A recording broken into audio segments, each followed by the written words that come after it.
All right, we should be going live here in a moment. Groovy.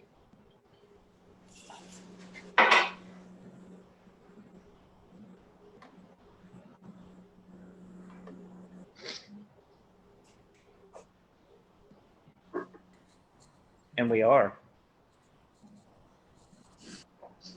So now we wait.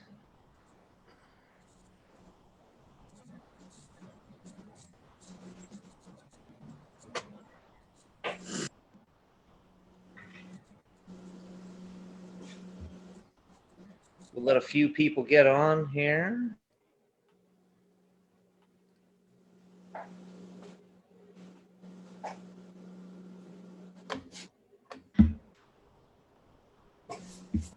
All right. There we go.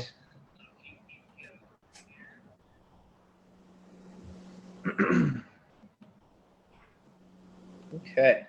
All right. Hey, we're bumping up double digits now. All right, so we'll go ahead and get started.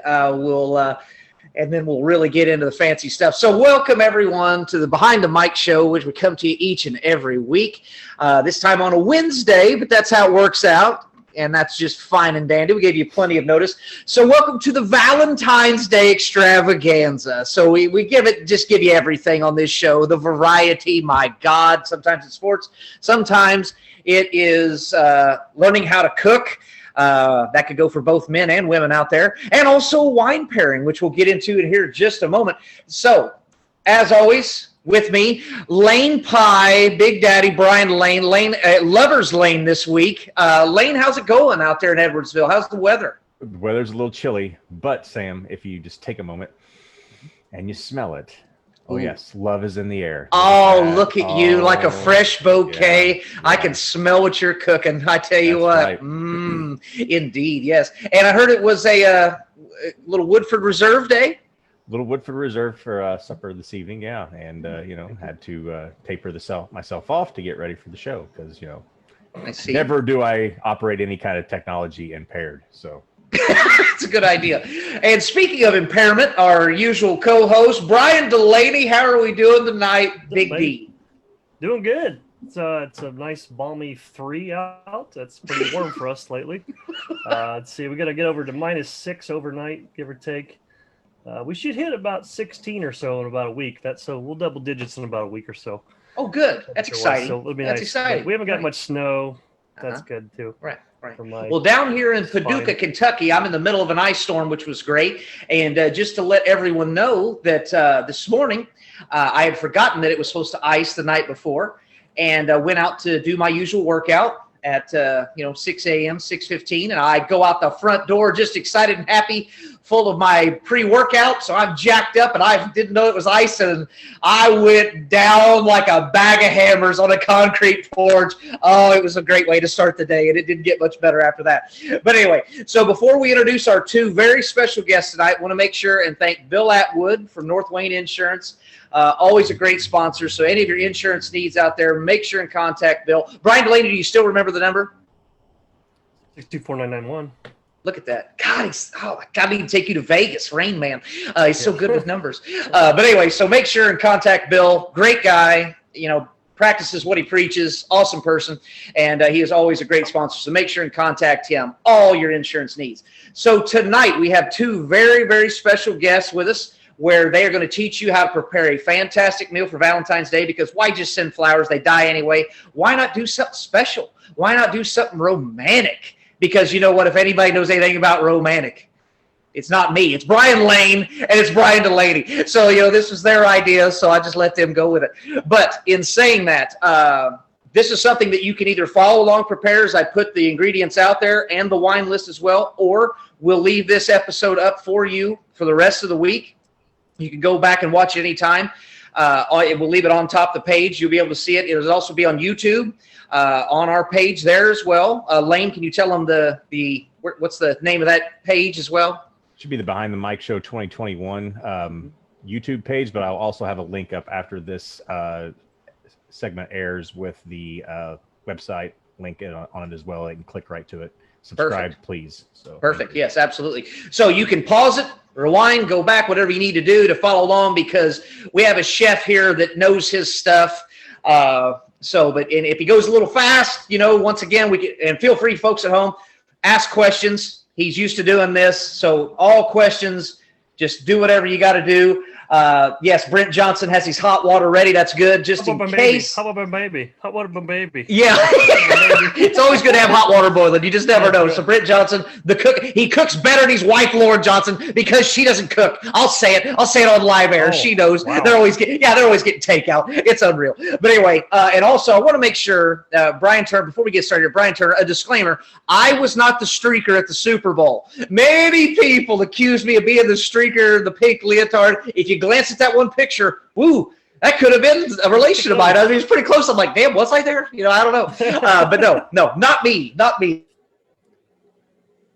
Oh, he went out. I'll tell you why it wasn't Sam. Arms were too small. That's why it wasn't Sam. So that's right. And he had nice 40 speed.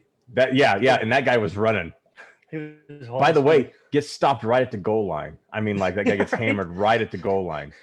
So if Sam is locked up, we'll go ahead and I'm back. I'm back. I can hear you. All right, so that's our first commercial of the day right there. So once again, in Paducah, Kentucky, the hamster falls off the wheel for internet, but we'll do the best we can. So in honor of Valentine's Day, I'm actually going to introduce the lady of the group first this evening, just to be proper.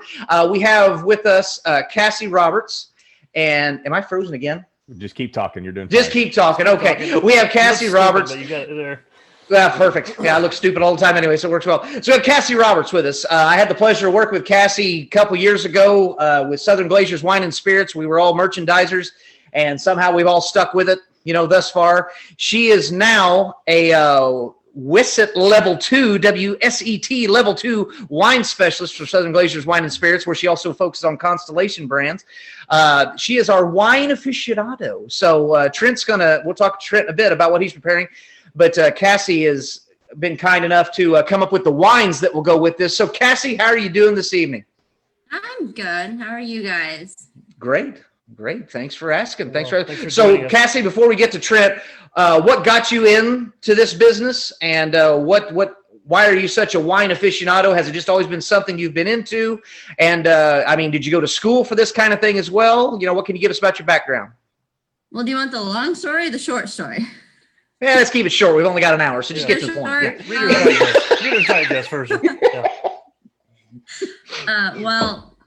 So I studied horticulture at the U of I, so that was not my first major. So, long story short, plants don't talk back and they're not assholes. So that's what got me on horticulture. And so within that, I started taking viticulture classes and a bunch of other things. And that's really what started it. One of my professors, Dr. Skirvin, he had the whole VIT program, led the way, and he just kind of fell in love with it and went from there. Graduated college, started searching on LinkedIn, like wine jobs, and Southern Glazers came up, and I actually applied for them for like 7 different positions.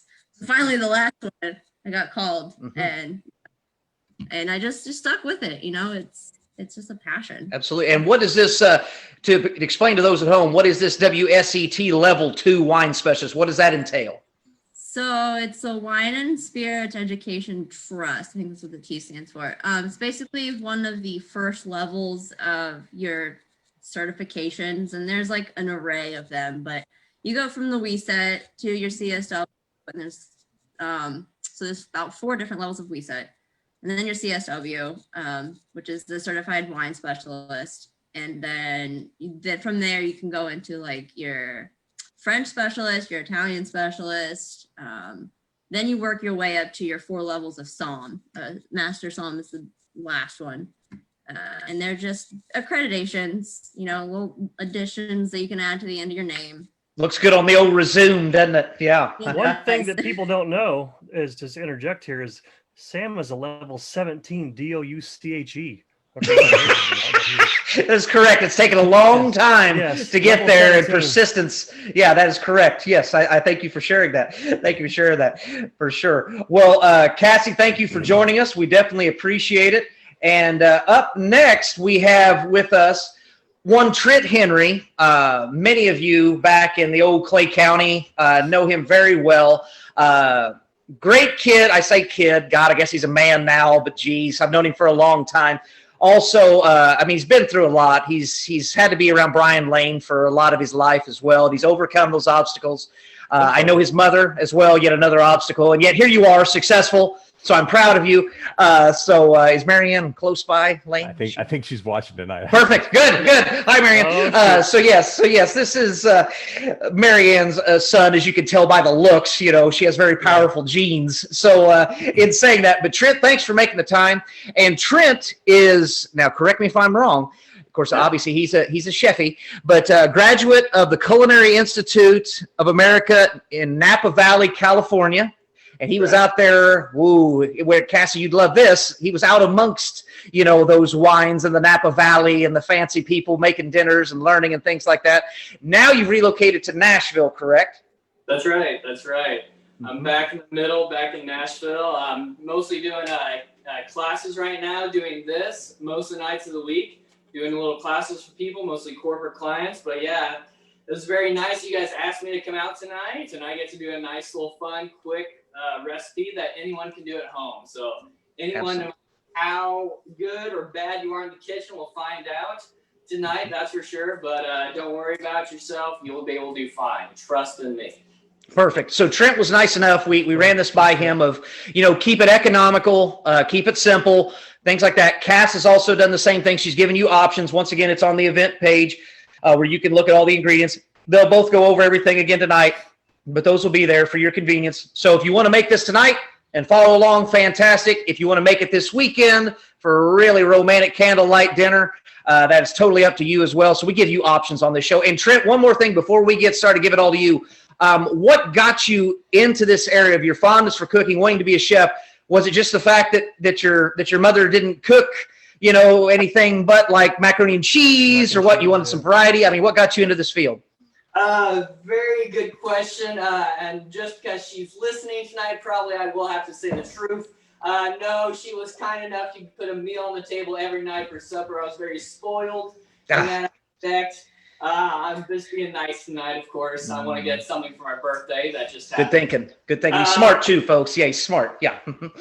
She's chipping in too with some comments, by the way. Good base to work off of, but I went to college at the only SIU. I went to my degree in nutrition dietetics down there.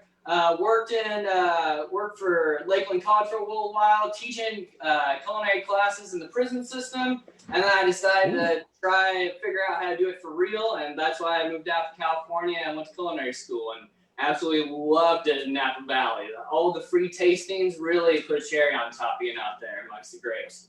So I couldn't be happy about that. But yeah, spending time in the prison, learning and teaching those guys did a lot for me. Oh, very good. Very good. Well, that's all sorts of things that I didn't know. See, learning, fantastic. So anyway, so once again, those of you at home, thank you for tuning in. This should be a lot of fun, very educational, and once again, something simple. So if you have any questions at all, those of you watching at home, feel free to write them down, and I will relay those on to either one. If you have questions about what he's cooking, what he's preparing, how he's doing it, that's fine. And to Cassie as well, questions about wine, fire away, because they are both pros in their field. So at this point, we are going to go ahead and just let Trent do his thing and go from there. So Trent, are you ready? I think so. I think I'm prepared. I don't know about the questions I'm going to get from the behind the mic boys specifically. That'll probably be the most difficult thing about tonight, but we'll see how it goes. Right. Well, I'll filter them. If they're too difficult, I'll just be like, you know. So it's you know. I mean, if I get like a question from like Brian Glick or somebody like that, we'll just pass. Yeah, we'll just pass. He's still celebrating. He's still drunk from Tampa Bay winning. Yeah. So. Absolutely. Right, so we don't have to talk about that game. Absolutely. All right. So without any further ado, Chef Henry, begin. Teach us. I appreciate it. Yeah, so tonight, I don't know if you looked at the prompt, but we're going to be making a salmon piccata with Brussels sprouts, herb roasted potatoes, and then I'm going to do a quick little demo on how to make some chocolate-covered strawberries. And please throw questions at me. Like I said, I do this multiple times a week, so the more questions, the more fun it is for everyone. So a few things we'll be working with tonight. You're going to need a few pots to get this project done. We're going to need about a medium to large size pot, and then a smaller one if you're going to be melting chocolate on the stove. If you don't want to do that, that's a little too dangerous for you, throw it in their microwave. I'll tell you how to do that. It's super easy if you do it like that. And we're also going to need 2 extra metal pans. I have 2 cast iron skillets right here. 2 stainless steel pans will look just as fine, or if you don't have that and you only have non-stick, use whatever you have. This recipe can be replicated using pretty much any type of equipment, so whatever you got, use it. Trust me. It'll turn out just the same. We don't have to worry about that. But before you even get started with this, you want to go ahead and preheat your oven to, depending on how strong your oven is, between 425 and 450. My oven is a piece of junk, so that thing is cranked up to 450 degrees tonight. And also in our pots, I got this pot on the burner already. This is what I'm gonna blanch my Brussels sprouts in, and this has about halfway filled with water. I put about 2 to 3 tablespoons of salt in there. And this is gonna be, whenever you're blanching anything in hot water, you always wanna add salt.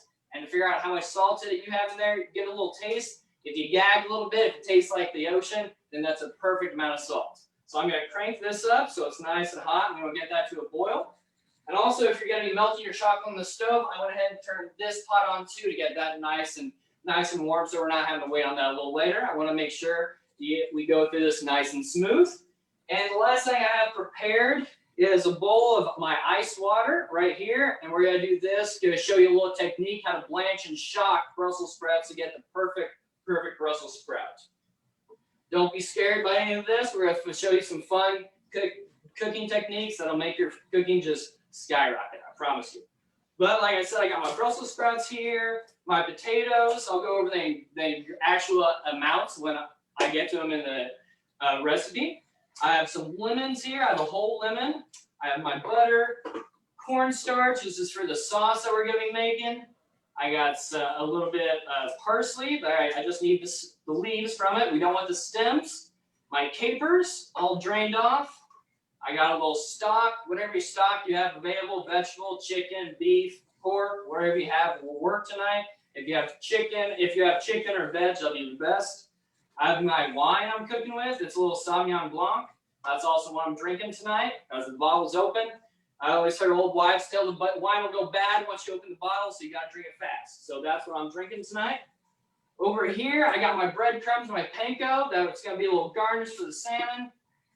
And then a few more things. I got my garlic in here, my chives, and my shallot where I'm going to be cutting up. Some of these things I already have pre-cut for myself just to make my life a little easier and make things go a little smoother for me tonight.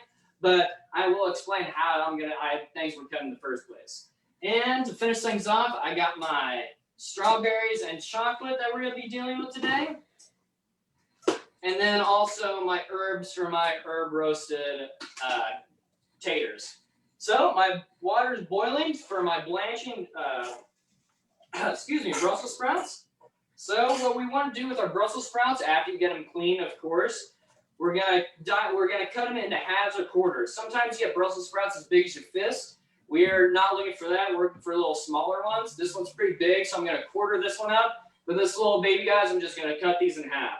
So when we do this, we want to cut the root end off here, and then right through the middle, like so. Again, right, root end off, and right through the middle. And then this monster, we're going to quarter him. And this is important. With the biggest thing we're looking for here is that all of our stuff is roughly the same size. So when we cook it off, it cooks at the same speed. So even cook means a tasty cook. So that's what we're looking for. And like I said, this is already boiling for me. So I'm going to get that open. And like I said, I'm going to blanch. And when you blanch anything, you're just cooking it quickly in a liquid.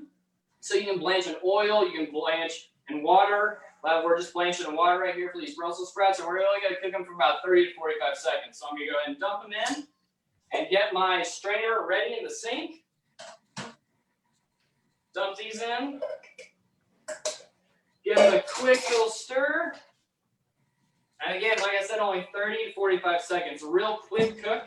And really, once they turn bright green, that's when you know you can take them out and strain them off in the sink in your strainer. Yeah, once they get bright green, you've really drawn out the nutrients, all the chlorophyll to the outside, so you're actually making it healthier on you too. So this is going to be a tasty and healthy meal for your night. Did you say chlorophyll? Chlorophyll, yeah, you're drawing More that out. like borophyll. More like borophyll. Yeah. All right, in about 30 seconds, I'm going to take it off the burner and drain it. I couldn't resist. Set yourself up for that one. And these are going to go right into my water bath to cool off. Because we're going to shock them now. We want to stop the cooking process as quickly as possible. Because we're going to finish cooking them in the oven. So I'm just going to let these cool for a second. And then I'm going to drain them again. While these are cooling off, I'm going to get my potatoes going. And these potatoes, I always get when I'm doing little roasting potatoes like this, just get a little bag from the grocery store and just get little roasters that are about this size. You get little baby ones, these little pebbles. Don't even worry about cutting those up. And then you get some bigger sizes that should be cut in half or quarters.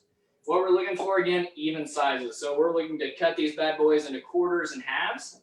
So I'm going to go ahead and chop these down into more manageable pieces and add them to my rest. Fingerlings, or what is that called?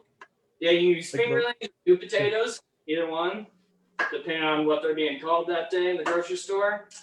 I know we have some Beelers alums, so I don't know how they change things up just to get a sale. So whatever works. All right, I'm gonna go ahead and drain my Brussels sprouts so they don't get waterlogged. Delaney, I'm impressed. You know more about potatoes than you do frigging fictional quarterback movies. That's yeah, right. Yeah. Practical Yeah. shit. Yeah.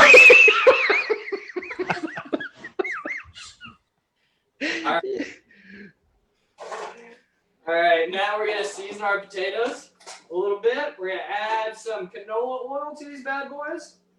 And this is about a half pound of potatoes. The recipe that I gave you is for 2 people. Of course, if you're unfortunately dining alone, cut that baby in half. But if you're having a party, it's a real good Valentine's Day, double it. So whatever Or you if you have just a third person, just add a little bit more. It depends if they're invited to dinner. Okay.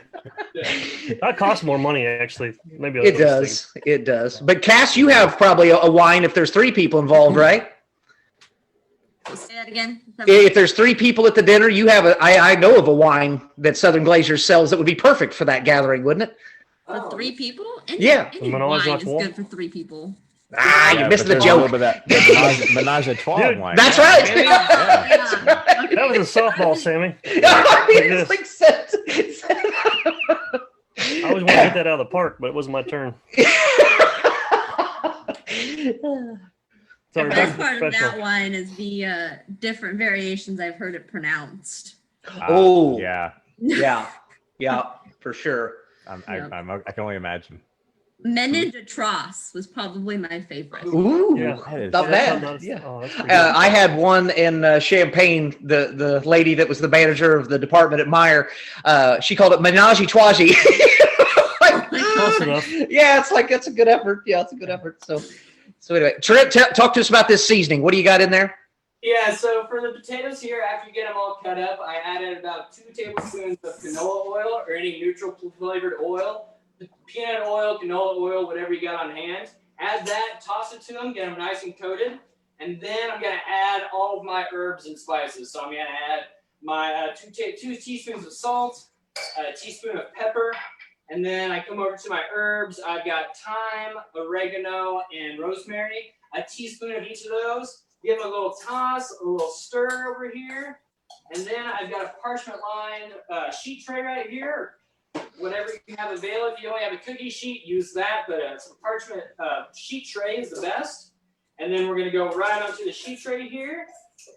And I'm going to cheat a little bit tonight. I'm going to use 1 sheet tray for my potatoes and Brussels sprouts here. Since I cut them down nice and small, they're going to cook nice and evenly.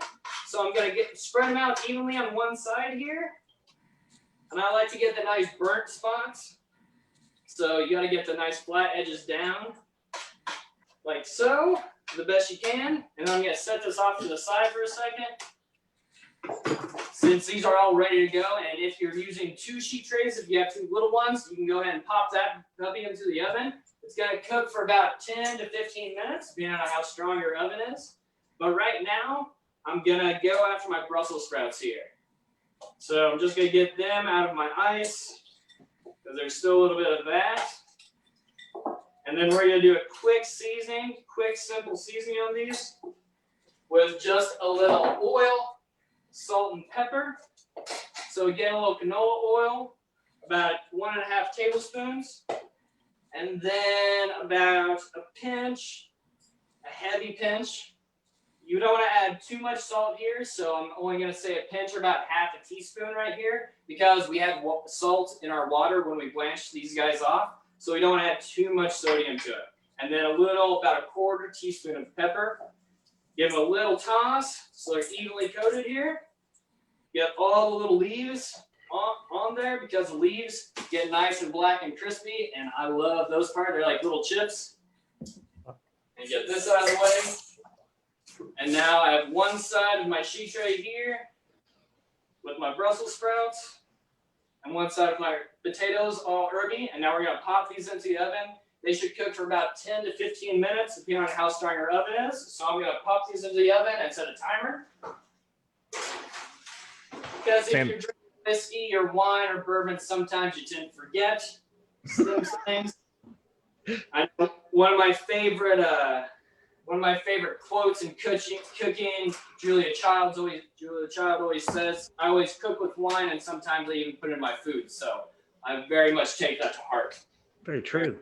Very true. And as my favorite chef used to say, off of the Muppets, was "Hold me here in your morning." So I always live by that. So big chef, fan. Yeah, that's you know right. Who my favorite chef is Ronald McDonald's the best chef ever. I think. Good. Can you Classic. comment on that? Yeah. I'm glad we interjected, because this was beginning to be like a real show for a second. Like, Yeah, we can't have that.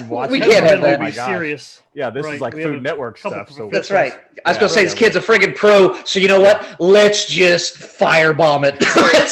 Right.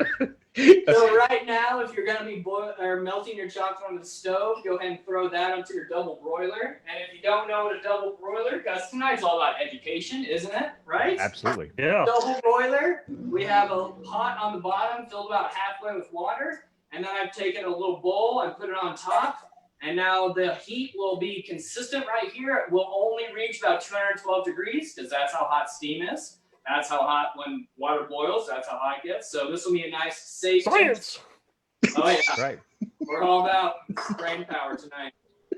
So I'll get that there, get that melting.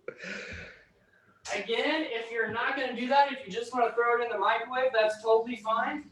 If you're going to do that, you're going to throw it in the microwave at about 45 seconds at a time.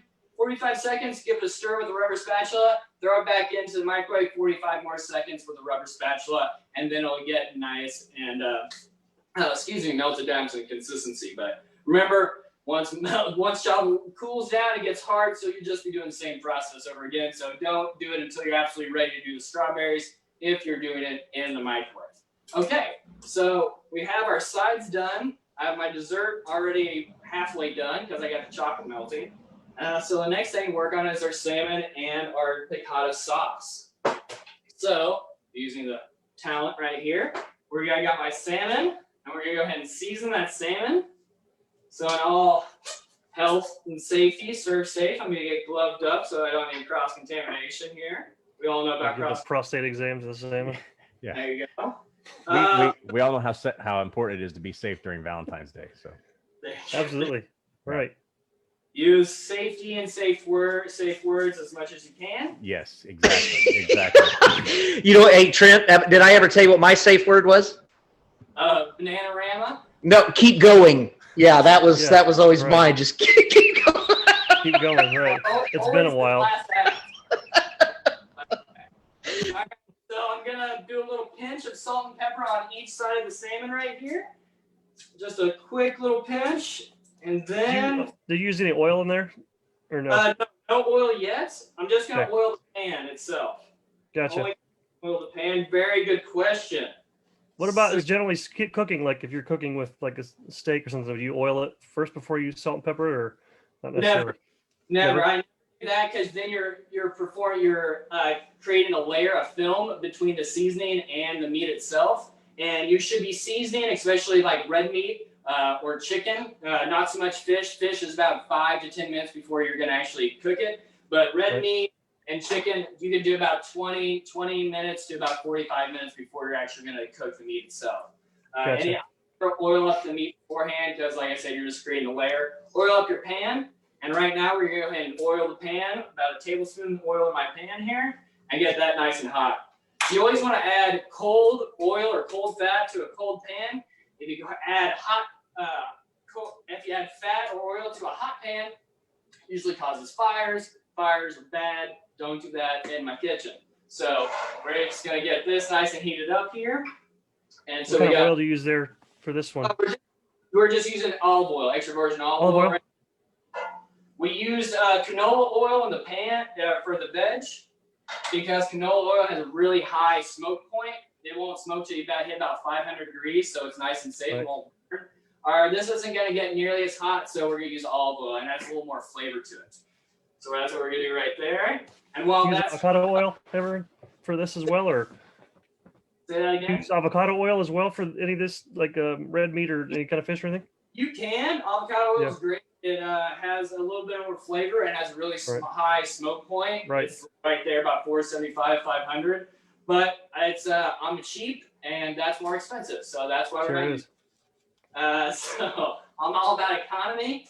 And that's how this is directed to tonight. The most expensive thing is your fish. And really, I just got frozen fillets, frozen 4-ounce fillets, and that's what you're using tonight. You can get the fresh stuff and pull the pin bones and cut it down if you want to be real fancy and make a little salmon salad, but you don't have to do that. So my oil is starting to shimmer right now. It's starting to split a little bit, so I know it's getting nice and hot, so I'm going to turn it down to nice and low until I'm ready for it.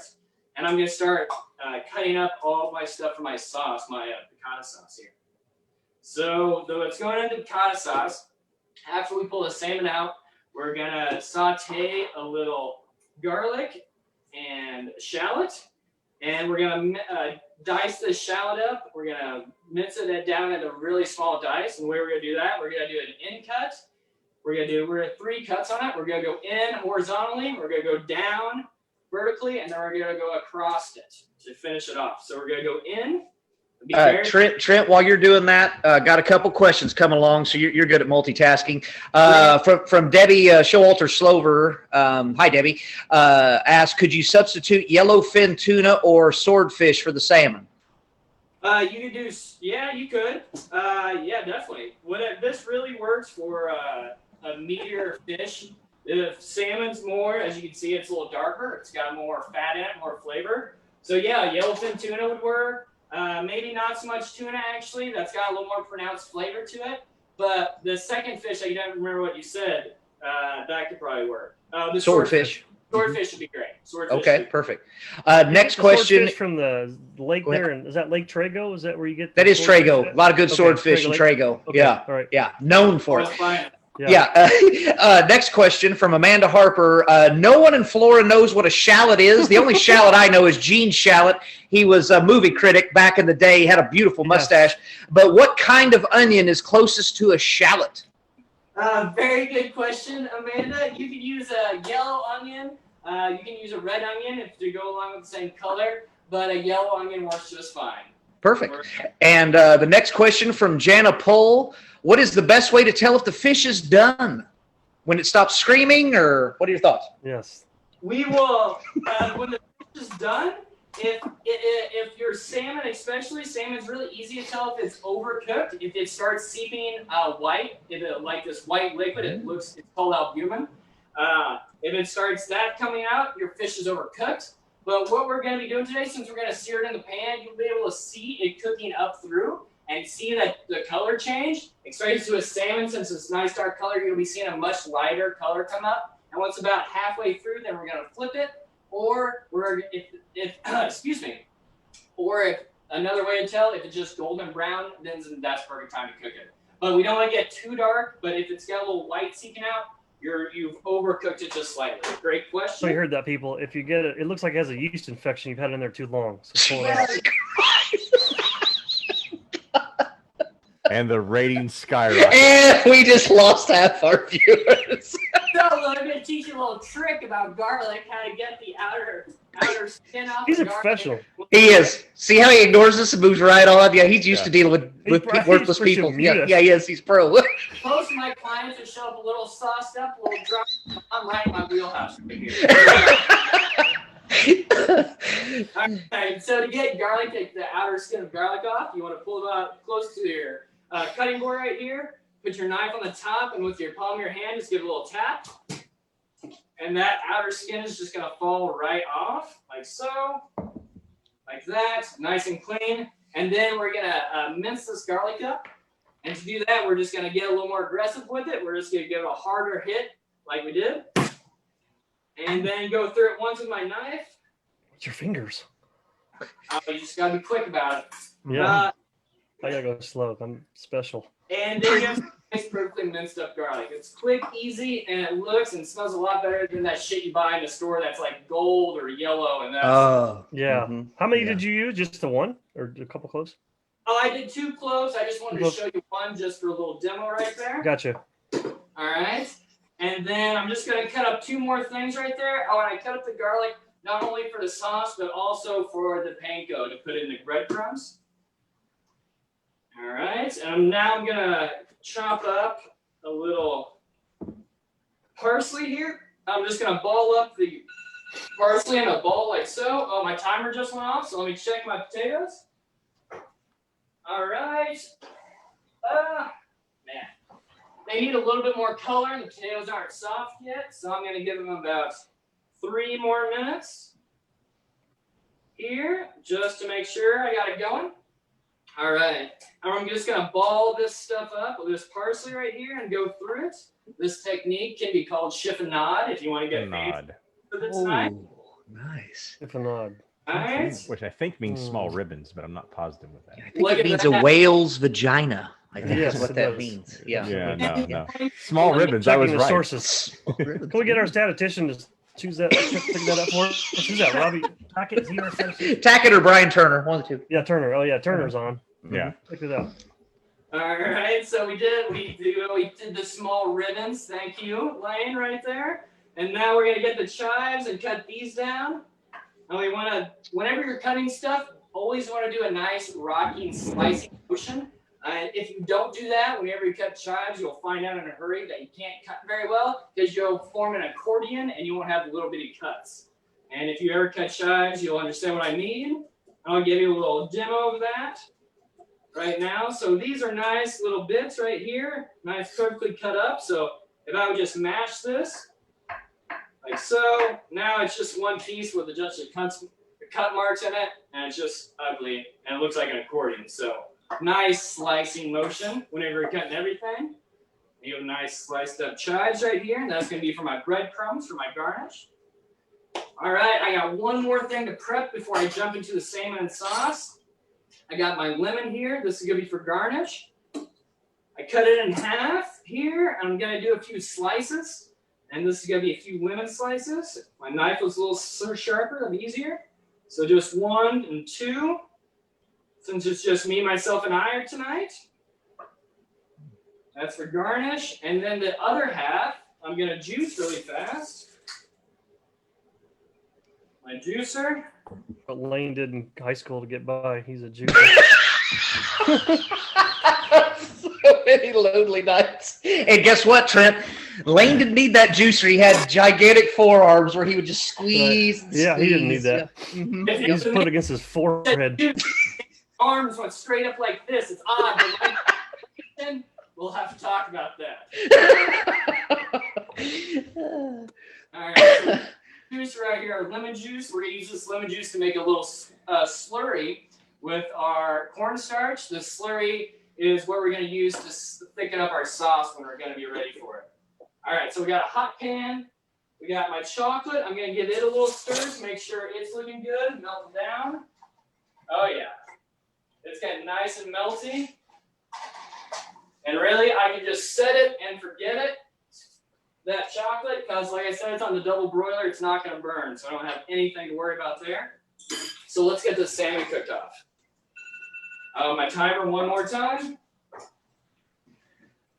And I want a little bit more color on those Brussels sprouts, so I'm just going to leave them on there until my salmon comes off. So my pan is hot. I'm going to add my salmon to it.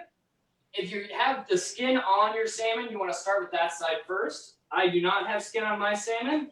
It came skinless because I went very cheap, but I'm going to go ahead and get it into the pan and put it on the side that the skin should have been on. And that should be at about a medium-high heat right here. Now, Trent, what's your going rate to go and do personal cooking? Because we have someone, Flavia Wells, said, come cook at our kitchen, mainly so she can eat your food. Do you go and cook for people personally? I do.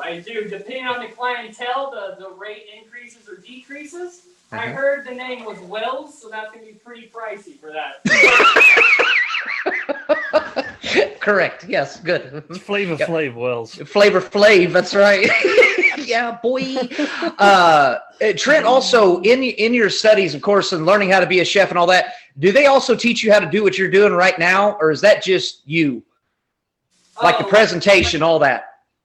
No, I just, like I said, I've done a lot of teaching in my private time, professionally. No, in culinary school, they give you just a basic summary of what you need to know, and you just got to go out in the world and figure it out on your own. It's that God-given talent, Sam, that comes from his mother. Yeah, boy, you're such a suck ass, Lane. Just a suck ass right here on. Oh my God. It's Valentine's week, Sam. That's right. Yeah, smart man. Smart man. All right, so I got the salmon cooking here. It's only going to take about 3 to 4 minutes on each side to cook. And what we're looking for is, I can't really show you very well, but you're going to see the colors start rising. The lighter colors start rising in the pan. And when the fish is cooked, it's going to be able to lift off the pan itself. I see a lot of people tearing chicken, tearing fish, because they try to tear it off the pan too quickly. The meat will tell you when it's done. So when it's ready, it'll be good. And if you have a nice pan like I do, it should come off nice and easy. There's one piece.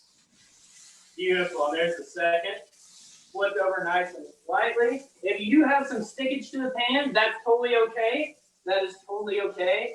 Because if you do, that would be just nice base for our sauce that we're going to make next. All right. Cast iron, the only way to go if you're going to do it right. No, really for this, I would suggest using a stainless steel pan. That would be a lot better and easier for you.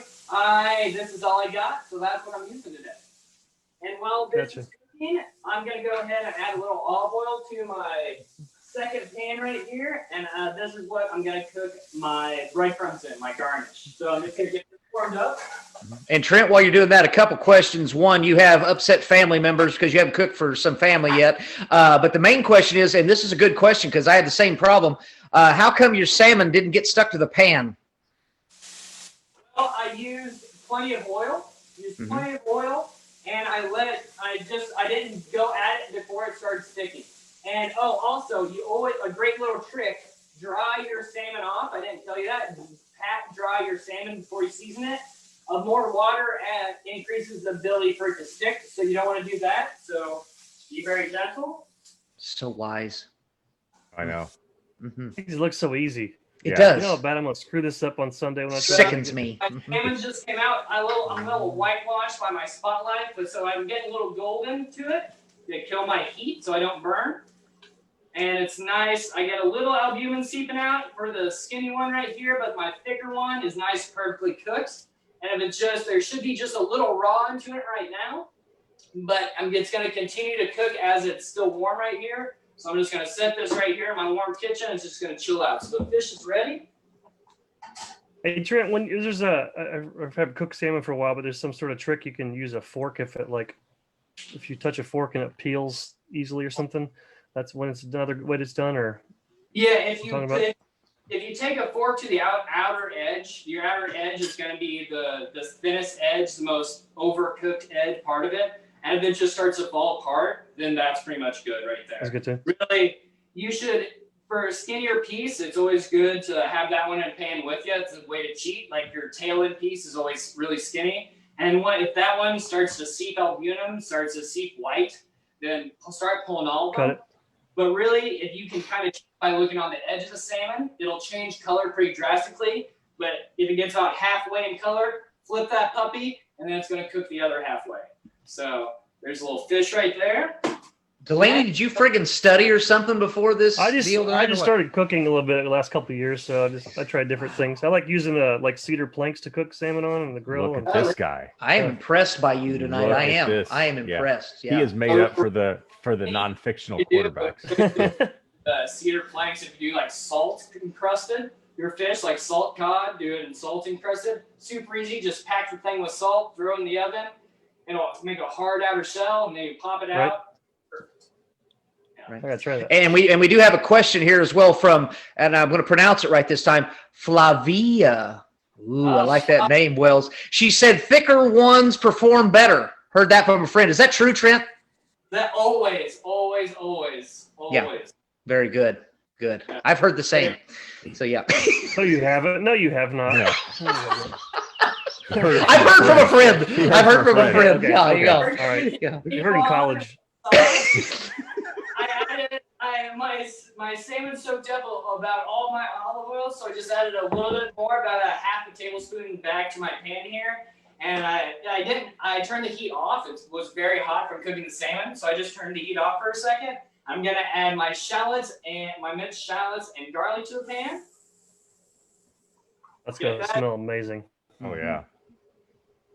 Probably going through the sweating process where we're going to get him translucent. Ooh. Yeah. All That does right. look cooking, obviously. Or you learned. You picked up something. I dabble. Look, I didn't get this big from not knowing how to sustain myself with a little bit of food here and there. So. All right, so now I got that in the pan. I got a hot pan back here that has my olive oil that I'm gonna cook my breadcrumbs in. It has garlic and breadcrumbs right here in my little bowl. And this is gonna be just a topping. And we're gonna look for this to get golden brown. And once it gets golden brown, we're gonna add our chopped chives to it. And for Flavia, since she is Brazilian, I'll give this a little shout out to you. This is similar to farofa, if a traditional Brazilian or side that you would make in Brazil. I think the correct pronunciation is Flavia. I like that better. Let's go with that. Yeah. Yeah. But yeah, just add your breadcrumbs and garlic and give it a stir and put that over a low heat. And that can cook and come to a nice brown while you're paying attention to your garlic and shallots. Okay, that's starting to brown up. I'm going to turn my heat back on to low. And let that get just a little browner. All right, clean myself up a little bit. And now I'm going to make my slurry. My slurry, like I said, is going to be used to thicken up our sauce. So we have a nice thick sauce just to lay over our salmon, and it holds up really well. And we're going to make our slurry with our lemon juice, our half a lemon, which is about a tablespoon, maybe a little under. And we're going to add about a teaspoon to 2 teaspoons of cornstarch. I'm going to mix this together, a little more cornstarch. Mix this together with a fork, because we want to make sure it's nice and smooth. You always want to make a slurry in cold water. If you try to put it in hot water, it's just going to thicken up and make very big clumps. Trust me, I've done a lot of teaching. I've seen it just formed a big glot of jello in the middle of your sauce. All right, so now my garlic and shallots, nice little golden brown, looking good. And I got a little stuck on brown bits from my salmon. On the first, I did have a little stuck on. I am human, so I did have a little stuck on. So now I have a little fond, that's known as fond, and we're gonna deglaze the pan with a little white wine. So we're gonna take our white wine, and I believe I had you do about 3 tablespoons of white wine, and just be careful while adding it, because this is a hot pan with oil in it, and we're adding alcohol. So add it in slowly. Ooh. Excitement. It's like being at the hibachi right It really here. is. Yeah. If Oh, yeah. Facebook only perfected the smell-o-vision, we would be working Oh, awesome man. right now. Lane, work on that. You're the I- one. you We're know, going to figure make it out that next happen. week, dog. Yeah, I'm working. Yeah, on yeah, it. we'll have that for you folks. Yep. Yeah. Yep, where you can smell right through the screen. That's Mm. right. Yeah. All right. Now this is going to cook down. You want to cook it until the pan's almost dry and you no longer smell any alcohol. So while that's cooking for a second, I'm going to go back to my breadcrumbs and give them a stir because they're almost ready. And I also going to give a quick stir of my chocolate because you can't forget about that. All right. Oh yeah, that evaporated nicely. And now I'm going to add my stock. I got some veg stock. All right. Did you say chicken stock would be your preferred if you had a choice? Chicken stock or veg stock, yeah. Those Whatever two. you have available on hand. I use a lot of chicken stock because I cook a lot of chickens and I always have it in the freezer, so that's always nice. All right, so I'm just going to let this cook for just a second. And actually, I'm going to get a little bit more chicken stock because I don't like how much I got. I want a little bit more sauce. Trent, question coming in from Jana Pohl. Is it true the best wine to cook with should also be something you would drink or just use any wine at all? I prefer to use the wine that I'm going to drink just because I just enjoy to drink a lot of wine. But you can any wine, a lot of really high-end fancy restaurants just use boxed wine. A lot of people are using boxed wine just to cook with. You're really not if you're spending $50 on wine and you're cooking with it, you're wasting your money. So the bottle of Sauvignon Blanc I got was about $12, and really that's enough. Okay. Perfect. And the chocolate you're using, can you just use your favorite chocolate, whatever works for you, or would you recommend a specific kind of chocolate? You always want to use baking chocolate. You can get it in bars and in the baking section in the grocery store, and that's what you're going to want to use for that. So don't use Snickers, like a bunch of Snickers or Milky Way. That's not quite as charming. You can use Hershey's chocolate chips if you really want. But that's a little too sweet for me. I would suggest using, in the recipe, I said to use a semi-sweet to bittersweet chocolate. On the packaging, it's like between about 50 to 65% cocoa powder or cacao. And really with the sweetness of the strawberries, you're going to want to use that. So that's very good questions. Very good questions. What I'm doing right now is pulling off the breadcrumbs. They're nice golden brown. And I'm going to pull them off. And then add my chives right here and give it a nice little stir. Nice little color contrast. Hopefully you can see that a little bit right there. All right. And I'm just wasting time trying to let my ice cubes melt.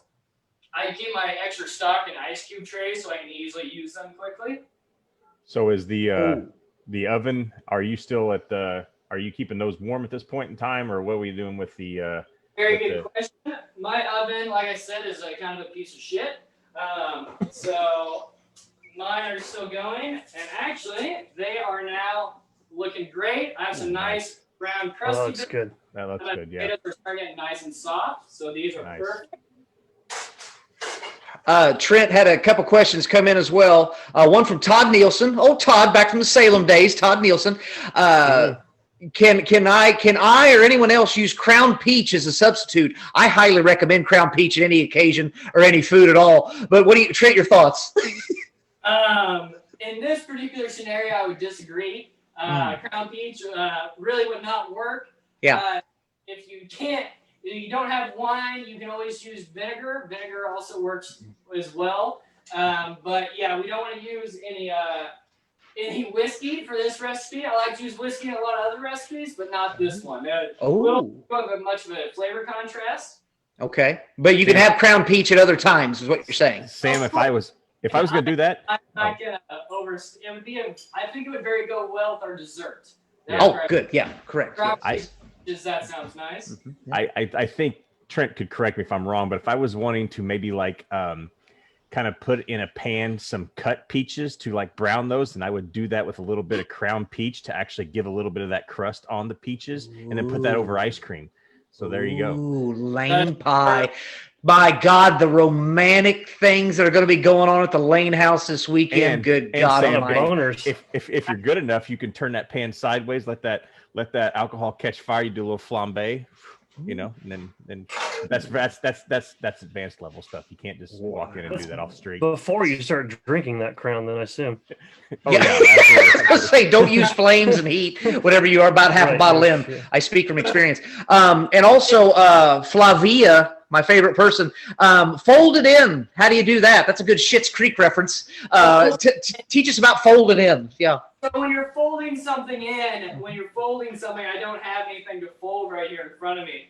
But all right, That's some laundry. We'll fold some salt. So when you fold something, it's a stirring method where you dig and basically in below into the bottom, and then take that whatever you grabbed on the bottom, try to fold it on top. You're just trying to go from the bottom, put it on top, and do that with inside of the bowl. So you're folding it in on itself. Folding it in on itself. Good question. Good question. Everyone should know. And if you're following along with me right now, you've added the stock after you've let the wine reduce, and now our stock is just bubbling right here. Next, we're gonna add the slurry we made with the lemon juice and cornstarch. Add that in, and you want to continually stir while you add that so it doesn't clump up. That's our starch. And then once that starts to clump, mine's getting pretty thick right now. I could have probably used more stock, but that's all right. I'm gonna add my capers and parsley. Mix that in real quickly. All right. And then finally, I'm just gonna add a little bit of unsalted butter to it. I'm gonna mount the burr. There's another French term for you. And just add a little bit more richness, a little more flavor to it. And right now, it'd be nice to grab a little bit of a spoon after you get the butter and parsley and capers all incorporated like so. All in there. You want to give it a little taste. And depending on right here, you're going to add a little bit more salt or pepper. Capers are pretty salty themselves, so you always want to lay off the seasoning until the very, very end. So nice, we have our piccata sauce right here. We have our salmon. I got piccata sauce done. The veg is pulled out of the oven.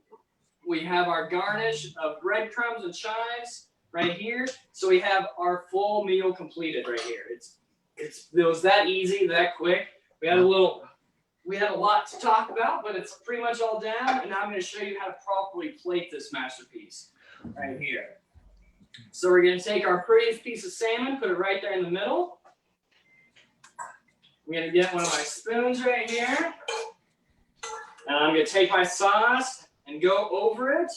This at an angle like so. Give it a nice coverage. We want some sticking out on the edge so we know what we're eating right there. And then we're going to come right across at the same angle with the breadcrumbs. Very nice. If you make a little bit of mess, that's totally okay. Jackson Pollock is in right now, so that's always cool. And now artistic reference for our fans out there, by the way. Yeah. Some people. Now, I gave my lemon. He played for the Bulls back in the 90s, didn't he? And go right on top like so. Like that. And now I'm going to get my veg. And go on either side of it. Very good. Very good. Oops. Nice. It's nice and cooked. I'm getting some stickage to my parchment paper. This is nice and hot. All right. Beautiful. There we go. Again, I cooked enough for 2 people tonight. So we're gonna go right around the edge right here, build it up. Height is always a good thing. Well, me and Sam understand height is not always the best of things, so not always. It's all right. We just never have to worry about hitting our head on anything. It's fine. It's fine. So now we have a nice place. We have our potatoes, nice little lemon wedge over our salmon with our piccata sauce, our breadcrumbs, and our Brussels sprouts. Now, we did this in about 45 minutes when that was with talking. So if you're behind the 8 ball, you need to get this done. This is great, easy recipe that you can get done quickly. And then the final thing I have for us tonight, show you how to do a little chocolate covered strawberries. I held this off till last because it's super easy and super, and it looks great, even though it's super, super easy. So I'm gonna bring this over here. I got my chocolate in my bowl right here. It's nice and runny. And I said you can do this up to 2 hours before you have your little hot little date. So you can get these ready, put them in the fridge so you don't have to worry about anything. So the biggest thing with your strawberries, after you wash them, you want to get them bone dry. If you get them nice and dry, then your chocolate will stick very easily. And I've stabbed mine with a toothpick on top for nice, easy access. So all you got to do is actually stab them, stick them in, give them a little twirl, and a little twirl to get that extra chocolate off.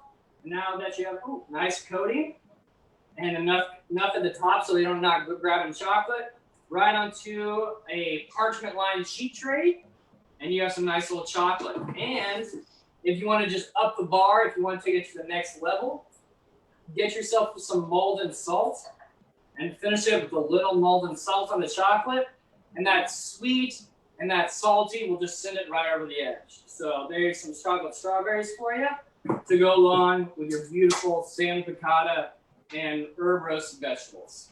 So. And Trent, do you recommend feeding those chocolate-covered strawberries to your lover? Do you recommend that? Yes, please. Just be careful. If too much teeth is dangerous, so be careful. This guy speaks facts. That's true. That's very true. Yeah. That's right. Yep, he knows it all. Fantastic. Thank you very much. Wow. That was great. It really was. Oh. So to transition, Cassie, would you care to let's start off with the main dish, and let's talk about some of the wine pairings you would do with the main dish there with the salmon. Yeah, so I actually made this tonight beforehand for dinner, and I used for the wine that I was drinking, and the one that I put on there for the main pairing, which is going to be the Robert Mondavi Napa Valley Chardonnay. You can see the lighting here is kind of bad. Looks good. This is a 15 vintage, and it's lighter on it's oaky vanilla, peachy, kind of like honeydew flavors. But on the nose, it's very floral, and I'm gonna get kind of like wine nerd here in a minute, but florals, lemon, citrus. That's what you're gonna smell when you first see it, or first introduce yourself to it. The color, best way to analyze a color is you just want just like a flat piece of paper, white paper, and then you hold it up against the paper and you look, and then that's gonna be your color. So this one's I would say like a medium bodied, like pale gold, platinum gold almost. That's basically, it's going to be a younger wine. And I already told you the vintage is 2017. So obviously, it's a young wine there. It pairs really well with salmon, and especially with some of the bolder flavors that he's got with the garlic and the shallots, and the olive oils, that you want not a bold Chardonnay, just kind of in the middle. And he had mentioned the Sauvignon Blanc. That would be good too. I went just a little heavier, just because salmon's like a fattier fish. It's got more flavor, more body to it. So you kind of want to stick with, a heavy meat, you want a heavy wine. A light meat, you want a light wine. That's kind of the basics. So with salmon, I don't know too much about the fish and meat in general. For those that know me, I am vegan, but I have started dabbling in fish more. So some of that's it's hard for me to really just be able to imagine the taste in comparison. But with this one, like I said, I used it with the wine and the ingredients, and it definitely pulled in some of those vanilla flavors. Very, very lightly though. It wasn't like biting into, like a creme brulee or anything like that. So So this one here, you're looking about 14.5% alcohol, so it's going to be average. Retail on it's about $25, so it's, you know, upwards a little bit. A secondary would be the tier under, which is Robert Mondavi Private Select Chardonnay. Very, very similar. The big difference is the Napa is 100% Chardonnay, and then the Private Select is 96% Chard with a little bit of Viognier. So it's more acidic, and a little bit more bolder, definitely more oakier. So that's one reason the prices on that one about $8 to $9. This one just balance more with the salmon. And so even with the Brussels sprouts, and one thing like vegetables and wine, like green vegetables and wine for me in particular is really rough to pair, but the Brussels sprouts really did really well with this. And then the potatoes, you can't really go wrong with potatoes. With your wines, especially with the rosemary. The rosemary definitely just kind of brought out some of those like earthier flavors that I wasn't expecting, and that's going to come from the oaks. That it's aged 11 months in new French oak barrels, so that's where you're going to get some like woody flavors. Wow, very nice. And with the dessert, what would you recommend? So with those, like the chocolate covered strawberries, you want to do like a sparkling wine and a sparkling rosé, just because the rosés you're going to get like a strawberry raspberry flavor. They kind of coincide. And then it's, if you use like a white chocolate, you want to go a little bit sweeter. If you do a milk chocolate, I would go like medium red. Pinot Noir be the best. And then dark chocolate, you want something with some zang to it. You want some spice. So I would definitely pull up a Zinfandel. And that's just based on your chocolates. But with the strawberries, you don't want too dark of a red, and you don't really want something sweet because you've got the chocolate and the sweetness of the strawberry as well. So a sparkling is going to be your best. And I recommended like the Ruffino Sparkling Rosé, just because it's heavy in strawberry and raspberries, and it's like you're biting and drinking into the same thing. So beautiful, outstanding, beautiful. Boy, I tell you what, we got two friggin' pros on tonight, didn't we? Yeah. Jeez Louise. Wow. We just had to talk just because it's our show, but we really could have just sat here and been quiet. I'm just drooling a little bit. Yeah. Very exciting. Now, and Cass, you prepared this meal ahead of time. You what would you say overall compared with the wine and how easy it was to prepare? Would you say it's a very easy meal to prepare? And then your overall thoughts with the meal that you prepared and the wine? Yeah. So, I mean, with this recipe in particular, like the piccata sauce, I never heard of. So I was flying blind essentially with that one. But yeah, no, I think I got it done within 40 minutes. But I kind of like pre-made everything a little bit beforehand and then cooked, just because I wasn't sure, the timing and the balance of like what to do when. Like he made it look easy. I was kind of over here like, damn it. Yeah, that's the thing with the juggling is the hardest part, isn't it? All the do this, and this, and that's what.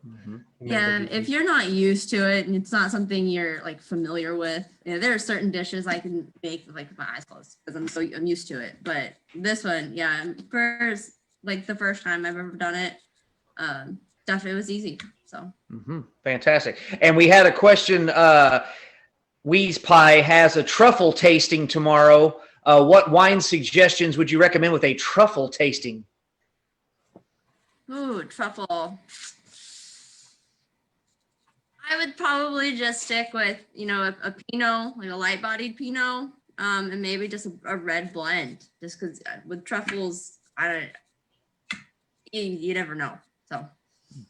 Because you can go the full spectrum on truffles, from a milk chocolate to a dark chocolate. You really can. So Trent was nodding along with you as well. So I think that's the correct answer. Yeah, absolutely. So fantastic. Well, are there any other questions out there from the Facebook universe? Let's see if there's any out there. Not seeing any. Okay. Well, in saying that, fantastic job by both Chef Trent and wine connoisseur Cassie. Thank you again both for making the time. Hopefully those of you at home enjoyed yourselves and learned something. I know I did. Good God. Both these folks are, full of knowledge, and they're great at presenting it as well. So thank you both for doing that and sharing your knowledge with everyone on this. Anyway, so those of you at home, and I'm frozen again, aren't I? Nope. Nope. Hey, oh God, everybody was just kind of, okay, I didn't know. All right, you never know with this damn internet here in Paducah, so you get what you get. But anyway, so hopefully you can enjoy your Valentine's Day this weekend, a little something different instead of the same old, same old. Feel free, as we said, this will be left on the Facebook page at the top for the rest of the week, so you can go back and watch, stop, rewind, pause, whatever you need to do. Go from there. Trent, I'm sure, is available for any type of cooking extravaganza. If you want to pay the man, feel free. He will probably do an online cooking class for you as well, which would be a fun date. I'm sure those of you looking for something different instead of, hey, you want to go, grab a 6-pack and ride around out of the country, maybe do a cooking class together. That's something neat. And also Cassie, of course, with her wine knowledge as well. You can't go wrong with that. So other than that, I think we're good. Once again, thank you to Bill Atwood for our sponsor of the show, North Wayne Insurance. If you're cooking at home, make sure you got house insurance in case you do catch something on fire. He's a good guy to know. So contact him. We always thank him for that. And once again, thank you to our guest, Cassie. Thank you. Thanks for making the time and your knowledge. Trent, once again, thank you. That looks delicious. Okay. I'll be preparing that this weekend. Lane Pie, will you be preparing this meal for your lover, Marianne, and also Trent's mother? Will you be preparing this, as Trent wants to hear? Probably not. She will probably be cooking something better than I could make that. She could make the same thing better, but I usually grill. My domain is usually in the summer, and in the winter, she usually takes care of cooking inside more than I do. So, but occasionally I throw some stuff out there. So we'll see. I see. And dude looks like a Laney. Will you be preparing this for your wife, the artiste that she is? I'm going to give it a go on Sunday. Outstanding. Hey, by the way, people, if you do this, please send us pictures of your. Yes, your that's dish. Good call. Yes, those of you that watched at home, share with us. Send us pictures. See how it turned out, and we'll share that on the page. Let us know what you thought of it. Pair it with the wines that Cass recommended. Also, get out and support this woman. She sells these brands, so get out there and do what she says. She knows her wine, so if you want a great wine to go along with these meals, she knows what she's talking about. So win-win. So in saying that, thanks again to everybody that watched. Once again, this will be left on the Facebook page, also be on our YouTube channel as well for you to go back and view.